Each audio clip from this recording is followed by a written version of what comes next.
How safe are the pills we pop? What if you discover that the drugs that are meant to help us and heal us might actually be injurious to our health because of an absence of proper regulatory approvals and procedures? I'm Barkha Dutt, you're with the Mojo Story. Today we are looking at a new book, The Truth Pill, co-authored by Ranbaxy whistleblower Dinesh Thakur and well-known lawyer Prashant Reddy.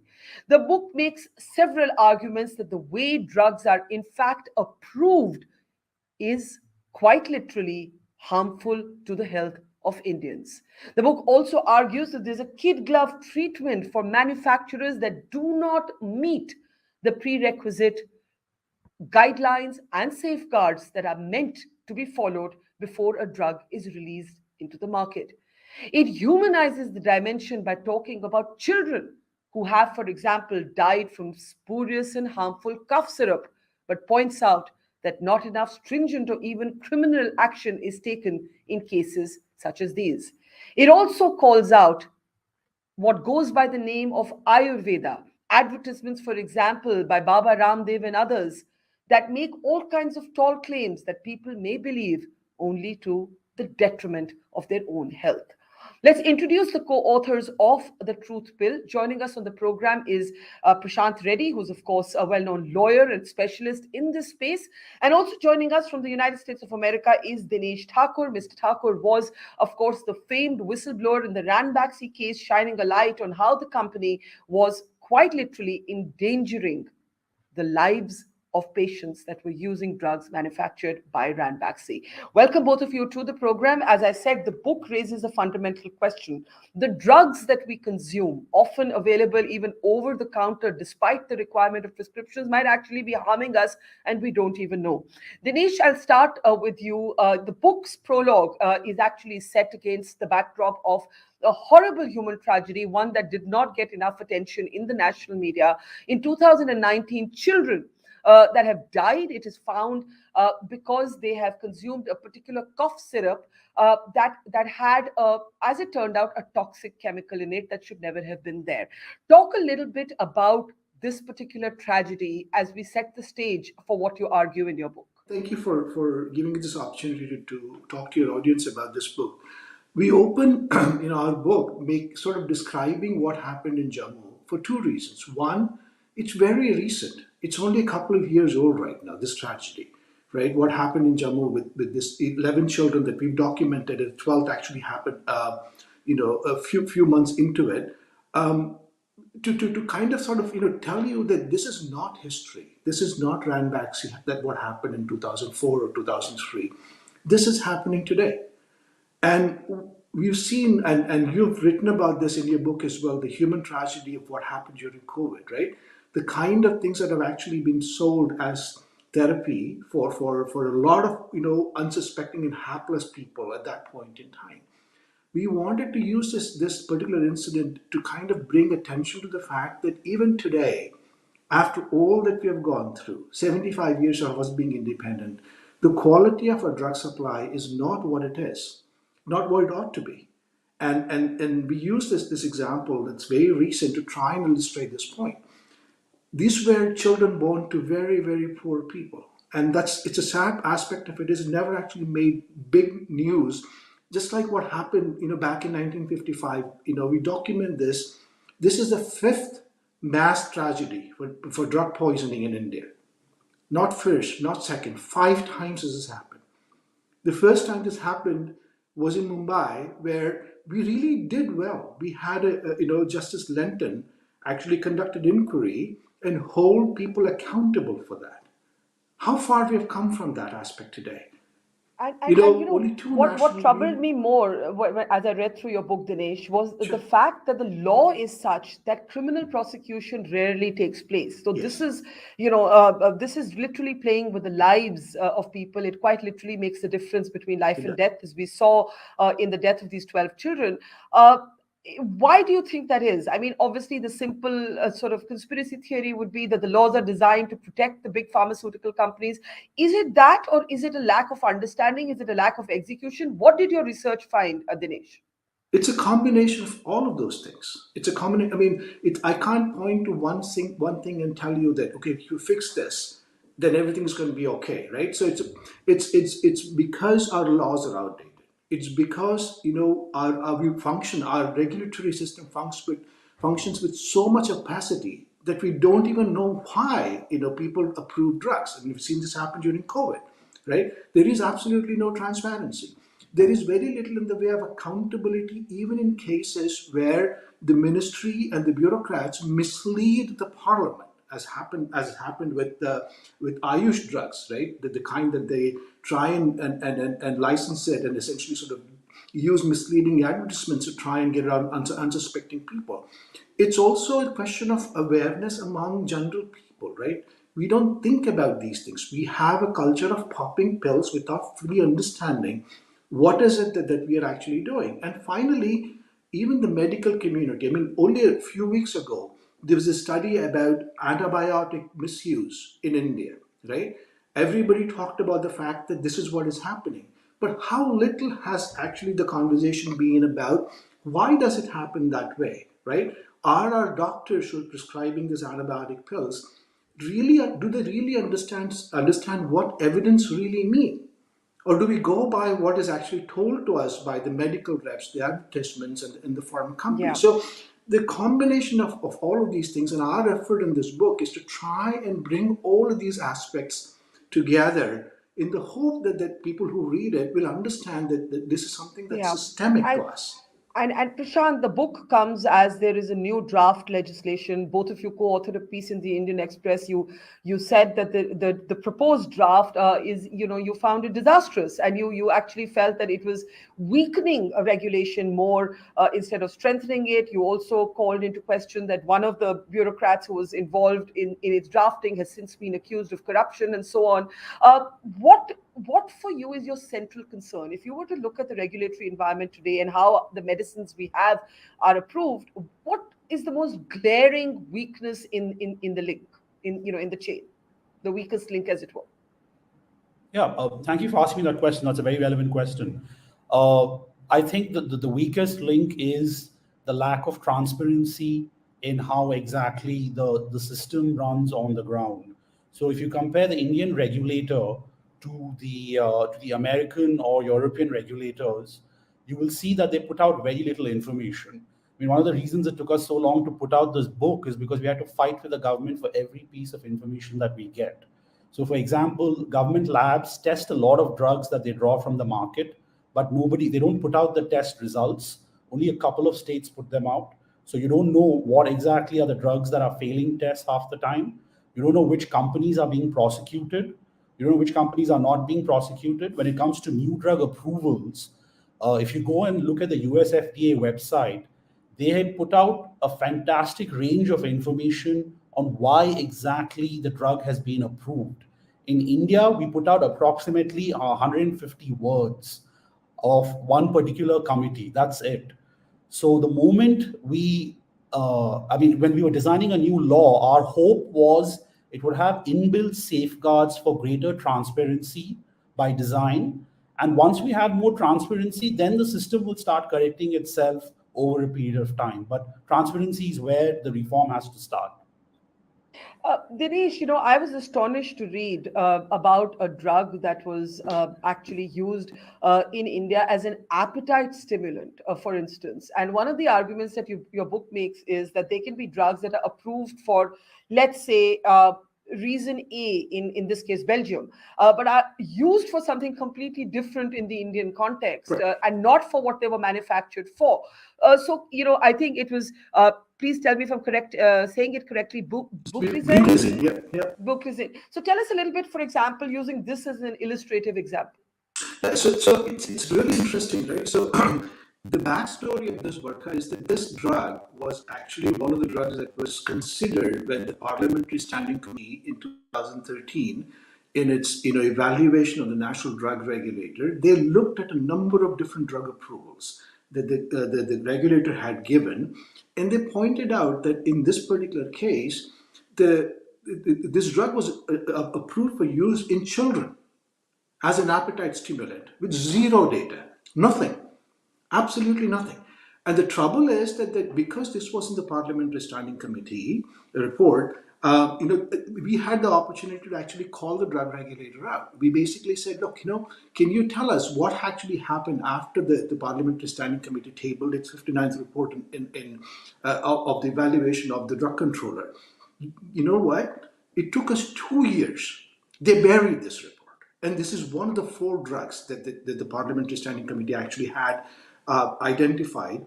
And they had done an internal investigation. They had appointed Professor Tribhuvan Mohan Mahapatra to look at it. And he names past drug controllers by name, that these guys have essentially not done their duty properly. He calls them out by name. They buried this report. And it took us 2 years and all the way to the Central Information Commission to get a copy of the report. Guess what? This report was never sent to the ministry, who could have read it. And when we framed the 2019 rules for clinical trials, the new drug clinical trial rules, the framers did not have the benefit of learning from this experience. Now you tell me, where is the problem here? This is a drug that has zero data. It's been sold to children, as an appetite stimulant. And their own investigation says that there is no data for this. And they bury this. And is this drug still, where is this drug today, and what happened to the manufacturers for doing so? So, we are litigating, this particular issue in the courts, and, it's been challenging. Prashant can, comment more from the legal aspect of it, what is really happening in this case. Okay, Prashant, let's bring you in. So what happens typically? Let's take this example. What happens to the manufacturer? What happens to the vendors? Does anybody get criminally prosecuted? As I was reading your book, repeatedly this comes up, that even where the provision of the law is, often people are let off, big companies are let off with a rap on the knuckles.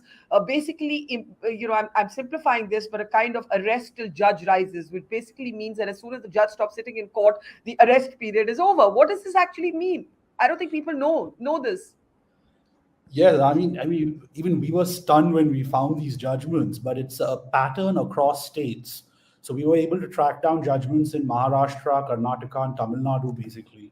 And there's a common trend across all these states where even when pharmaceutical companies have been caught manufacturing not for standard quality drugs, and the law mandates a minimum 1 year period of imprisonment, subject to certain exceptions. Only in special reasons can a judge grant an imprisonment of less than 1 year.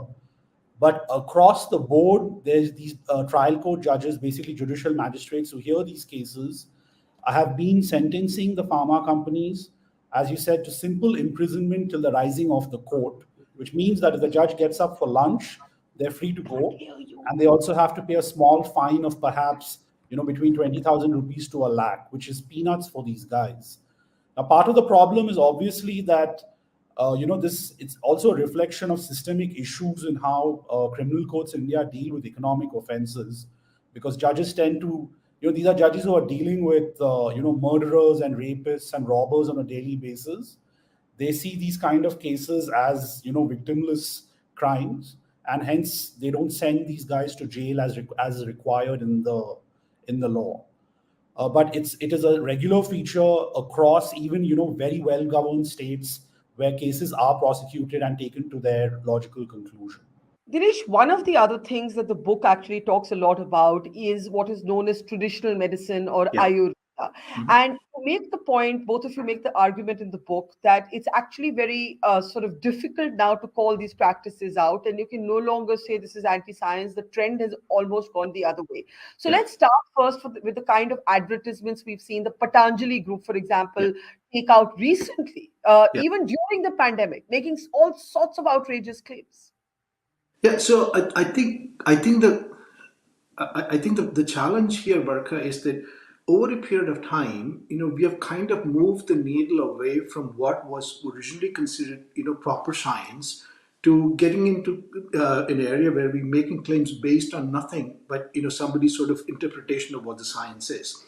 Let me just give you one example. I think one of the reasons why we spend so much time writing this book is because when we frame laws today, right, we don't have empirical evidence. What we do is we basically sort of take either an ideology or somebody's lobbying effort as an industry to try and frame our laws. What we wanted to do with this book is to recount the way that we started when we first became independent and how we have traversed this path. So, for example, in the original 1940 law of Drugs and Cosmetics Act, right, there is a schedule that says Schedule K, which basically prevents people who don't understand how medicines work from dispensing drugs, right? Halfway through in 1959, we modified that and introduced this term called registered medical practitioner. The reason that we said that was because we didn't have enough pharmacists. And so what we're going to do is we're going to allow people who are a part, I mean, because there were not enough people in rural India, we needed to give them ability to dispense drugs. The moment you open that door by allowing people who don't have the ability to sort of understand how science works and give them opportunities to prescribe drugs, the moment you open the door, the whole thing become unraveled. Now, coming back to Ayurveda, the question you asked, remember Ayurveda, ancient science like what in India, Greece, or in China, remember the way it was prescribed, right? A Ved would actually make the medicine for you and give it to you there. There were no preservatives. Right? Today, if you go to a pharmacy, you can buy something off the shelf that claims to be Ayurvedic. Well, how does the tablet get made? Right? Yeah. You add preservatives in it. Now, what is the effect of that preservative? Right? Has somebody documented that? Right? How do you make a tablet? The reason is the moment you make a tablet, you have to figure out, does it dissolve at a certain rate in your stomach when you take it? Or it just pass through your intestine, without getting any therapeutic effect, right? Things of that nature essentially are chemistry. These were not something that these drugs were designed to do. And then we introduced this notion called a patent proprietary, which is, essentially not included in any of the original texts for Ayurveda. Yeah. So, we've created the system where now, under the name of natural medicine, anything and Anything everything goes. that goes essentially sold in the country. And there are alarming accounts, Prashant, even of, let's say, somebody who has chronic diabetes actually picking up something, which is a traditional medicine that promises to reduce insulin levels and so on. And to their alarm, they find that suddenly their health has taken a turn for the worse. Is the traditional medicine space the most unregulated of all of the treatments and drugs available in the market, Prashant? Yes, that's definitely true. There's one of the problems that's arisen is that until 2012-13, Ayush had the good sense to stay out of serious medical issues. So they would work a lot like health supplements. But in 2013-14, there was a shift. I mean, we don't know what exactly happened within the government, but there was a huge push for a lot of public funded government labs to start commercializing their research. So the two of these labs started selling diabetes drugs. Uh, Basically, they didn't start selling it. They signed MOUs with private companies, which then started selling it and advertising them as drugs that can cure diabetes. And the packaging bore, the names of government labs and the Ministry of Ayush, which gave the drugs a lot of credibility, and people started using those drugs. And until the alarm bells rang, there were a few prosecutions in court. The Advertising Standards Council of India stepped in. So these companies backtracked a little bit. They don't sell them as diabetes drugs now. They started selling them as, I think, carbohydrate metabolizers. But the point remains that how did these enter the marketplace in the first place? Why was there no regulation to control them? So this has been a 60-year-old debate on how to regulate Yeah. Ayurveda. So Yeah. even after 60 years, we don't have a standardized system to regulate Ayurvedic drugs. And Dinesh, if I can ask you to speak a little bit about, the fact that we're actually talking about life and death matters here, right? You're talking about cancer patients, for example, who may be taking drugs that haven't gone through a regulatory process. What leaps out at you? I mean, is this really the wild, wild west? Because, arguing from the perspective of the manufacturers, they say that the too many bureaucratic hurdles. During COVID, we heard that a lot, that we need to speed this up. Yeah. No, so don't take my word for it, right? I think we through our research, what we do is we actually go back into government figures. There is this website called excelindia.gov.in, which was originally designed so that all states could report, their testing data to it, but only 3 states do today. So among those 3 states, in the last decade, we had over 7,500 samples, meaning each of those samples reflects, hundreds of thousands of these drugs that are actually in the market. 7,500 drugs that failed in the last, decade. If you add the CDSTO survey from 2013-14 and the Tamil Nadu numbers, we're over 12,000 drugs in the last year that have failed. Now, this is not my data. This is the data, government's own data. Now, the question then is that if 12,000 medicines have failed in our drug supply, why is there no conversation about this? Yeah.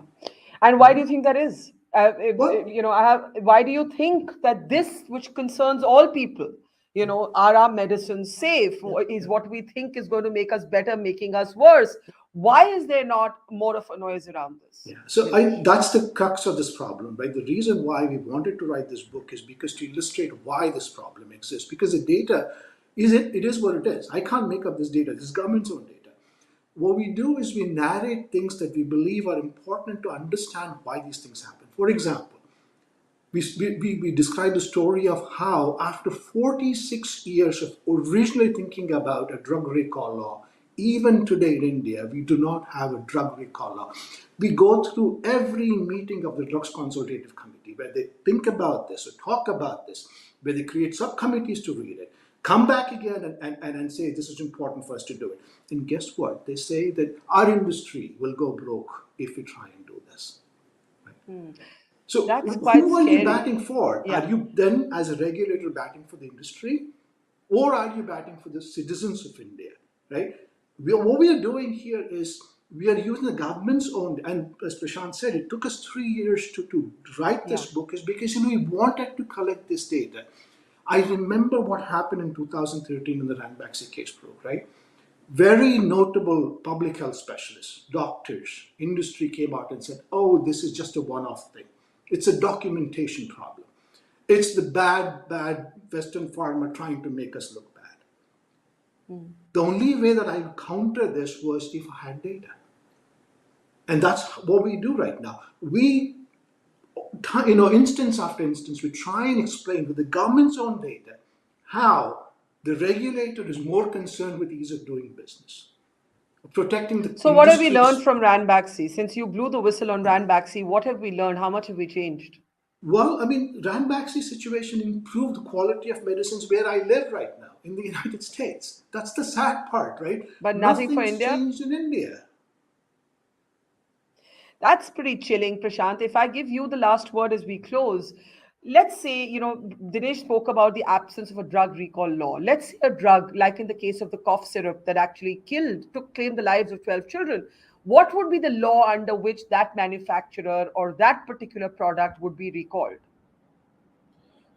There is no law. So Wow. that's the problem. In this particular case, after the 11 children died from Jammu, 8 months later, there was a 2-year-old girl from Himachal Pradesh, from Baddi, where a lot of these medicines are actually manufactured, who died from consuming a cough syrup from the same manufacturer. The only reason it came to light was because all these children ended up getting treated at the same hospital in Chandigarh, that's Pigma. So the doctors over there were aware of these issues. They got the medicines tested. The moment they saw the same manufacturer, they immediately managed to connect the dots and figure it out.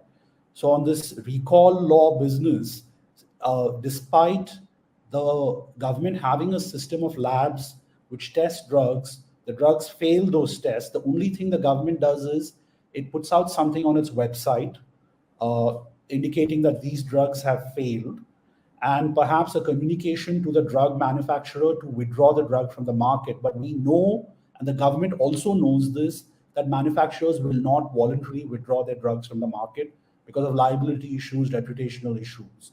We need a law to start forcing manufacturers to recall the drugs, and that the premise of that law has to be a system of public communication. Patients, pharmacies, they need to be informed that this particular batch has failed. The moment the government starts doing this transparently, and people like you and me start reading about these recall notices in the press every Yeah. day, chances are we will ask for greater reform in this area. Well, I have to say, I didn't even know that there isn't a drug recall a law, and I'm actually staggered to hear that even after you saw 12 deaths of little children, poor children from abjectly poor families, there wasn't a law to either mass recall this product, or to in a serious way penalize the company that did this, which is why I think that the book, The Truth Pill, is essential reading. Please do read it, not just if you're interested in how drugs are approved, but if you're interested in your own health and well-being, read it to be aware of what actually goes into the drugs that we so unthinkingly pop. We saw that during the pandemic with so many medicines that we were administered, that by the time the third wave finally came, the government itself was saying, please do not take these medicines. But it took 3 waves before that happened. Dinesh Thakur, Prashant Reddy, thank you. A pleasure. Learned a lot. Take care and see you soon. Thank you. It's great to see you here. Thank you for watching our work. If you haven't subscribed yet, don't forget to click the bell icon and subscribe to Mojo Story and support independent, robust journalism.